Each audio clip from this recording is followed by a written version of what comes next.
জন্য প্রথম প্রশ্ন, হযরত মুহাম্মদ সাল্লাল্লাহু আলাইহি ওয়াসাল্লামের নাম মুহাম্মদ কে রাখেন? মোহাম্মদ চাচা। প্রশ্নটা আবার বলতেছি, হযরত মুহাম্মদ সাল্লাল্লাহু আলাইহি ওয়াসাল্লামের নাম মুহাম্মদ কে রাখেন? দাদা আব্দুল মুত্তালিব।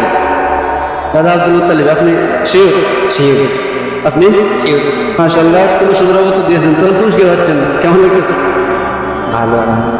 আপনার ভালো লাগে। আপনার জন্য আমাদের ইউটিউব চ্যানেল পক্ষ থেকে একটা টিচার। তো আপনার কেমন লাগতেছে? আলহামদুলিল্লাহ ভালো। আপনার ভালো লাগছে। তো আপনি যেহেতু ট্যুরিজম শুরু করেছেন, আপনার জন্য একটা ছোট্ট গিফট, একটা চকলেট। তো দোয়া করবেন।